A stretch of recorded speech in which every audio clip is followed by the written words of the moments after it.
So the first two boards weren't too bad. I hope you guys are ready for some pain in Isengard. You know, the last event, if we can't discard 5 shields, then we automatically lose. So yeah, it's going to get interesting. So Sam is going to start us off first. Okay, so he's got, hey, 1 on the main track, the hiding track. But since we revealed that first, we got to reveal a foe. Our foe is the wolves. We'll probably have Frodo take care of that. I don't want Sam moving up anymore. This will move Sam up the Ents Destroy Isengard, and he gains 1 shield. Sam's going to go ahead and use Arwen to move 2 up the main track. That will get him 2 more shields, so he has a total of 6 again. And then he's going to play his 1 friendship card to move up 1 on here, but that means he's going to have to roll the die. We're looking for a blank here, right? Okay, well, he rolled the 3, but that only hits him for 1. But yeah, his corruption's all the way up at 7 now. I'm getting to the point where I don't really want him to have the ring anymore. Give it back to Frodo! And to start off Frodo's turn, we'll go ahead and discard these wolves by simply moving him up 1 space. Frodo's turn, we'll reveal the next tile. And yeah, okay, so we're supposed to have an event, or we could discard 3 player cards to stop it. I think I'm going to let this event happen. It's just because I want to be able to get Treebeard. We have Escape from the Orcs. Active player discards 2 battle and rolls a die to receive the Treebeard card. Otherwise, Sauron moves up. So we're going to discard Galadriel. Yes, that hurts a little bit. We're going to discard Galadriel, and then we're going to play the file using Galadriel's file, so we don't have to roll the die, and that means that we gain Treebeard. We're still not done, though. We've got to reveal our next tile, and we have, oh man, just another event. Sometimes you can just get overwhelmed by events. That's the thing about this game. White figures in Fangorn Forest. Active player may reveal 1 Hobbit card from the deck. If white, the active player receives Gandalf the white card. If gray, the active player discards 2 matching card symbols. Otherwise, Sauron moves. As long as Sauron does not advance, the active player may continue to reveal cards. Push your luck. Do I want to push my luck? Is that white? Come on, that's got to be white, right? I have no idea. I think it's 30-30. Well, let's try it with 1. Sweet, it's white. Okay, so that means we've gained Gandalf the White. Look at that. Awesome. Okay, no more events, please. Awesome. We've got moving up the battle track. There isn't a battle track, so I think we'll do just the main track, the hidden one. That will give Frodo the first ring symbol token, which is good. I want him to get the ring for next round. I feel like it's as good a time as any to use Gandalf the White, and we're going to move 3 spaces. 1, 2, 3. We're going to gain another ring, another shield, but then we're going to have to roll the die. And you know what, you guys? I showed you guys I discarded the file, and that was supposed to be not revealing the next tile. I meant to before play Mithril Shirt. That one says ignores the effects of 1 die roll. So that should have been for, I think when I didn't roll a die for something, I can't remember what it was. But I had those mixed up. I should still have the file. I should not have the Mithril. So this is for Frodo, and whatever he rolls, he has to take the full effect. This is not Sam. So he's got to do the full thing. Yeah, Sauron moving forward. Sauron will go ahead and move to 13. Moving back to Sam, we'll reveal the top card. Okay, we're going to move 1 up on the traveling track, but that means we need a new enemy or foe, and so we'd have to discard 2 points of wilds. Oh, Old Man Willow. That's gross. 1 up the marching track actually isn't that bad. We will go ahead and gain 1 shield, and then I think I'm going to use 5 shields to call on Gandalf's help. Sam had a total of 7 shields. He's using 5 for persistence. 1 player draws 4 Hobbit cards. That is definitely going to be for Sam. Sam does not have a lot of Hobbit cards. So he's going to gain 1, 2, 3. Oh, come on. There's a white one. 4. Sam can collect 2 out of the 3 life tokens if he plays 1 of each of these cards. So he's going to move 1 up on the friendship track and 1 up the traveling track. The friendship track will give him 1 heart, and the traveling track will give him 1 ring. Awesome. He's got 2 out of the 3. Moving back to Frodo, we'll go ahead and reveal this top tile. Yeah. Darn. That means Sam's going to get pushed up 1 more on the corruption track. What's happening to our trusty Sam? He's already at 8. He's over halfway now. 8 to 13 where Sauron is. Our next tile for Frodo will be... Oh, no, that's also a bummer. It's going to be the hidden track. That's the main one. That means we're going to spawn 2 more foes. The one good thing, though, is that we are now only 2 spaces away from the end of this, from the end of Isengard. But we're going to have 2 more foes show up. We've got an Ugluk. Discard 2 white cards. That's a terrible card. Oh my gosh. And our next one, discard 1 wild. That's, I mean, could be worse. That's the Dead Faces.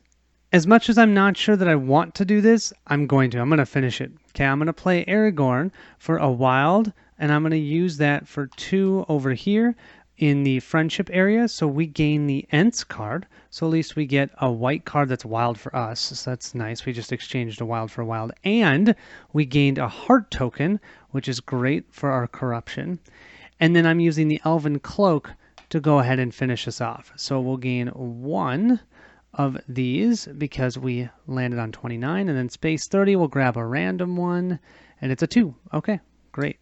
Looking at our life token count, we each have only 2 out of the 3, so we're each going to get pushed up on the corruption track again. We have 2 of the rings for Frodo, so that means Frodo will get the ring for next round, which is good because he's farther back. We do have a ton of shields for Frodo, 3, 6, 7, 8, 9, 10. Sam has 2. So Frodo can call on Gandalf twice, you guys. That is awesome. We'll unfortunately each move up 1 space. 9 and 6. And then, oh, you know what? Why don't we just go to Helm's Deep? We have Helm's Deep, Shelob's Lair, and Mordor. And we have no more Rivendels or Lothlorians. There's not going to be anything else to help us, you guys. It's just going to be what's in our hands. And then something that I haven't done yet, which you can do, is you can always take an action when you do nothing on the board. And you can do one of 3 things. 1 is you can defeat any foe without paying its cost. 2 is you can take 1 step back on the corruption track. And 3, you can draw 2 Hobbit cards. I'm probably going to have to start doing that soon. Here we have Helm's Deep. Our main activity line is the battle line, Battle of Helm's Deep. We also have Friendship with King Theoden. We could get Theoden, Shadowfax, or Éomer. Over here we have the Riders of Rohan reinforcements for Helm's Deep. And then if we get to here, that's completed and we can keep going, and that's the arrival of the Ents. See, because before, the Isengard was the expansion, so this was what they used as the Isengard portion for the base game, when you didn't have the expansion. So this time, we'll go ahead and have Frodo start, since he has the ring. I'm realizing I haven't shown you guys the foe lineup in a while. We already have 5 out. Remember, at the end of a turn, if we have 8 out, we lose the game. So I'm going to go ahead and use Frodo's 5 out of his 10 shields to bring out Gandalf Firestorm. This says defeat any 2 foes. So it doesn't even have to be the ones, you normally have to go from left to right. So I'm going to get rid of the Ugluk. Let's get rid of him. And Old Man Willow. Both those are pretty bad. So we're just going to have those 3 left. Frodo will start this round by revealing a tile. And we have 1 moving up the battle track. But that means a new foe will come out. We have Grishnok, Captain of the Dark Tower. We have to discard 1 yellow card. That ability actually really stinks. I love my yellow cards, so I'm going to just deal with him for right now. We'll move up 1 on the battle track. That'll get us 1 shield. We now have 6 worth of shields. For this round, we'll go ahead and play Treebeard and the Ents, which is pretty funny. So we're going to use the Ents actually as 2 wild symbols. We're going to use them as the 2 battle tracks. So we can get 1 shield for that, and we'll get 1 of the ring tokens, which is nice. And then the 2 friendship from Treebeard, we're going to take 2 steps over here. That's going to allow us to gain Theoden, which is awesome for Frodo because he's a white card, so those are 2 wild symbols, but we are going to have to roll the die. I probably should have had Sam do this, but let's see. Dang. Sauron moves up 1. Sauron will now move to 12. And just think, if we had started at 12, he would already have captured and taken Sam. And I think because of that, I'm going to have Frodo play the Elessar right now. That will push Sam back 1 space on the corruption track. Moving to Sam, let's see what he gets. He gets the friendship symbol, which is great, but another foe comes out. We'd have to discard 2 ring tokens to get rid of the Varyags of Khand. Moving up friendship will also get us a ring token, so that's good. For thematic reasons, it's going to make sense that Sam will play Andril. I mean, not that Sam's playing it, but that we use it here because Andril killed many an orc and Uruk-hai at Helm's Deep. We'll gain 2 shields for that. And then we'll go ahead and use this Hobbit traveling card to move on the Riders of Rohan, and that will get us 1 more. So we actually now have 5 total shields. We have 5 total foes. I'm getting a little nervous that we're going to lose from the foes. Oh, that's going to make it 6 total foes. The nice thing is, though, we'll get a heart token, but the foes will be the death of the hobbits. Orcs of the Red Eye. I think we're just going to have to do it. We're just going to go ahead and immediately move Sauron up 1 so we can discard him right away. And Sauron's eye inches ever so closer to us. I did mention that we would get a heart token. That's because we'll move right here. The only card Frodo's going to play this round is Glorfindel. That's going to move him up 2 spaces. He'll get a 2nd ring token and another shield. So here's our shield, and here's our ring token. We just need 3 more, you guys, to get through this. And don't forget, I could use Glorfindel as a wild because I'm Frodo. Sometimes that might look a little funny. Okay, this is Sam. We are just wanting to have all the foes come out. We have another Easterlings, discard 2 life tokens. And let's see, 1, 2, 3, 4, 5, 6, 7, 8, 9, 10, 11, 12. Well, we'd still have to get through 12 more. If we get through 12 more foes and we defeat all of them, we actually win the game too. That will, though, get us a life token, and that means we have 2 out of the 3 tokens that we need. Sam's going to go ahead and play this battle card so he can move up 1 on the battle track. That will get him 1 more shield. Then Frodo's going to use his determination. During any player's turn, advance 1 activity marker by 1 space and use it for yourself. So he's going to move this up by 1 to get himself 1 shield. And now we're only 1 away to being able to complete this round, or this board. Then I think I'm going to have Frodo use Gandalf's Foresight card. He'll spend 5 of his shields. He gets to look at the top 3 tiles. Oh, come on, come on. Okay, great. This is what I'm going to do, and you're going to see why in a second. I'm going to do this one with 3 icons on top first, followed by this, followed by this. Perfect. We're going to do that because now when we reveal this event tile, we can play our staff. Ignore 1 tile showing a sundial and 3 items. So we're just going to ignore this tile. And then our next tile will be the traveling tile, and then we can finish the game. Or not the game, this board. We'll move up 1 more on this track. That'll give us another heart token. So we have 2 heart tokens and 2 ring tokens. We're then going to play this 1 battle hobbit card. That will push us here. We get a random shield token, and this is a 2. Nice. And then we'll go ahead and discard these 2 life tokens, 1 of each, to get rid of this foe. Okay, so we only have 5 foes out instead of 6. Frodo's also going to use 5 more shields to give 1 player, aka Sam, and he's going to allow Sam to push his player back by 2 spaces. Give him a little healing. That will make him even with Frodo at 6 versus the 11 that Sauron's at. Sam and Frodo each have 2 out of the 3 life tokens, so they're each going to get pushed up 1 on the corruption track, and the ring is going to go back to Sam. Getting pushed up on the track puts us both at a 7. And you can see here our hands are pretty dismal. Look at this. We each only have 2 cards that we can play for movement. Otherwise, we have yellow cards, and that's pretty much it. Ooh. I will say almost every time I play this game, Shelob's lair is where I die. So I have a feeling this is not going to be an exception looking at our hands, but we never know. We'll pull out the board. Even if I die, I'll at least show you the Mordor board just so you can see the art. Here we have Shelob's lair. Now over here we have the fight against Shelob. That's the main activity track. We have Henneth Anun over here, and we could find Faramir. He is my absolute #1 favorite character in Lord of the Rings. And then over here we have traveling, the long march along the dead marshes, the plains of ash, Ithilien, and the stairs of Cirith Ungol. Now look at this. If we can get all the way over to here, this actually will help somebody take a step back on the corruption track. Yeah, I've never gotten there. Okay, let's see what we can do. We'll go ahead and start with Sam. And our first tile is going along the traveling path, which is great, but another foe comes out.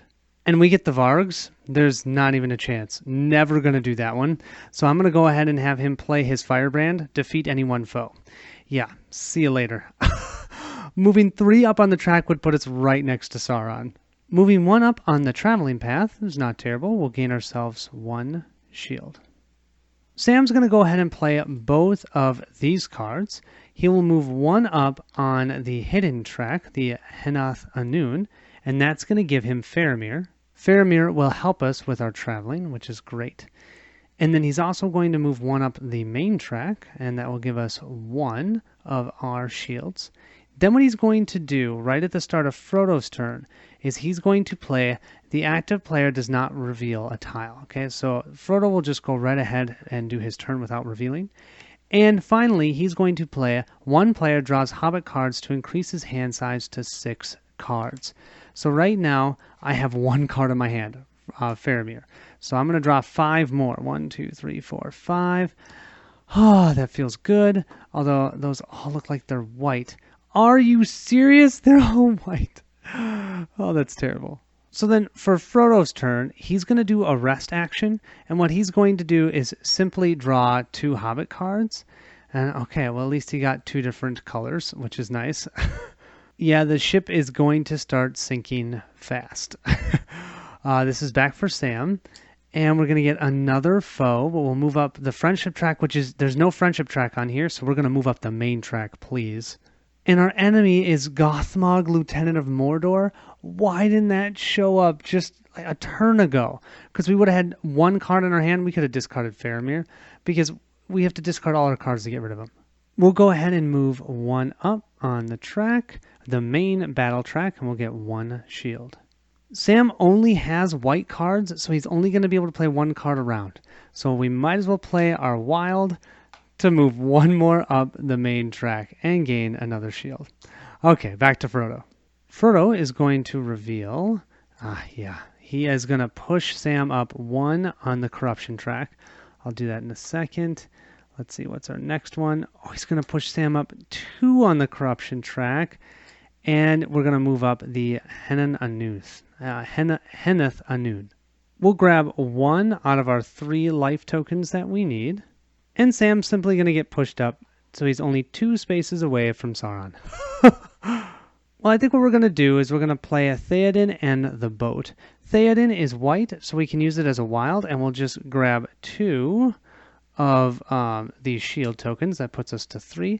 And then the boat will get us 1 more on the long march track, and that's 1 shield there.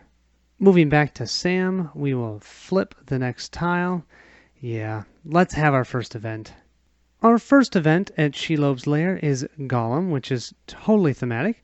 Group may discard a total of 7 shields, then the active player receives the Gollum card, and all of the players draw 2 Hobbit cards. You better believe I have 7 total shields here, so that means Sam is going to grab Gollum, and Frodo is going to get this card and this card. That will definitely help. We will flip the next one. Okay, we're going to move along the marching path.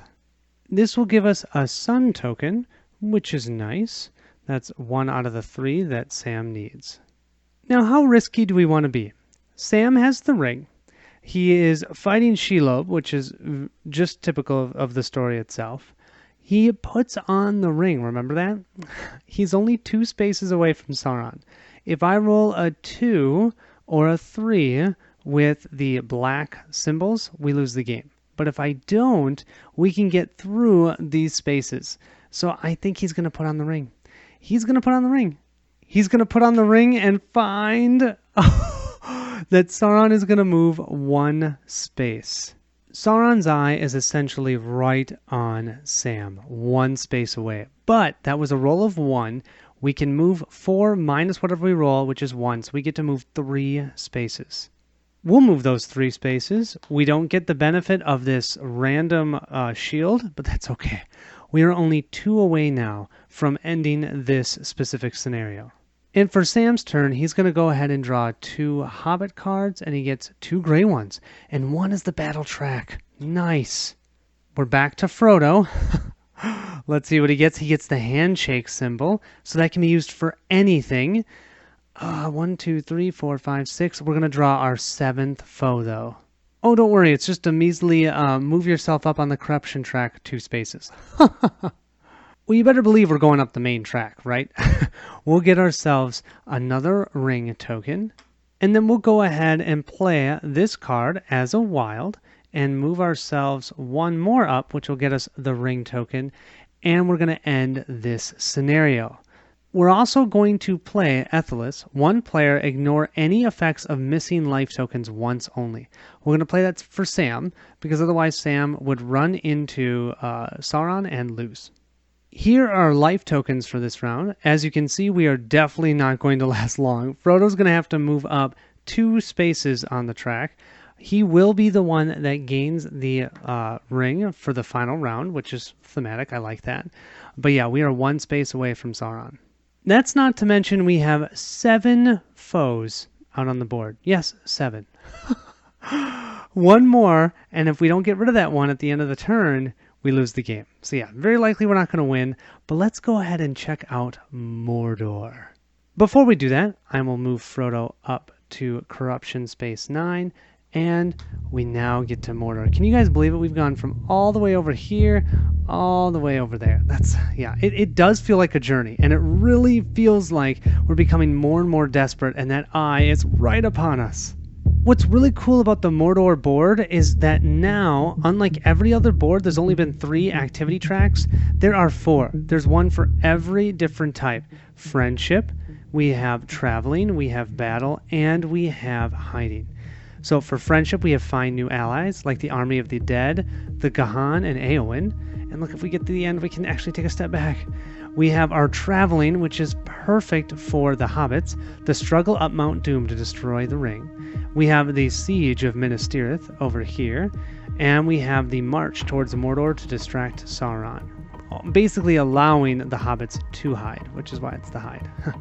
And our final event, if we get to it, the ring is mine. No matter what, we can't cancel that. We automatically lose. Let's see how far we can go. We'll go ahead and start with Frodo. So we'll flip the top tile. So that means our 8th foe is going to come out. We have to defeat this foe. And unfortunately, you guys, we have just lost the game. We have no way to discard 2 of those hiding symbols. We only have 1. Dang it. And yeah, I mean, that's wild, but the only other 2 cards we have are gray. Yeah, I knew we didn't have much of a chance, not with 7 out of the 8 foes that are there. I was hoping I could get a little bit into Mordor, but it is what it is. Well, you guys, there you have it. I at least got to show you the board. I didn't get to complete it, but I had a blast. Thank you guys for watching. I don't know what it is about this game. I thoroughly enjoy it. It's very abstract, but I find it very thematic. I like how the different tracks give you the feel of different things. So, okay, I'm traveling here. I'm using friendship here. I'm sieging here. But, I mean, all I'm doing is playing cards, right? So you have to be okay with that. I do like the side boards and the main board. I think that's a cool mechanic.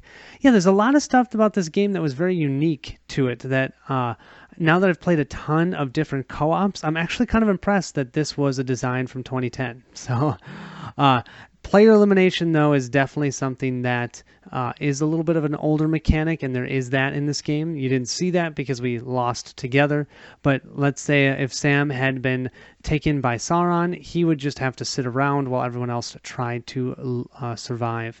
But you get that in the Lord of the Rings LCG, and I'm okay with that. So, yeah.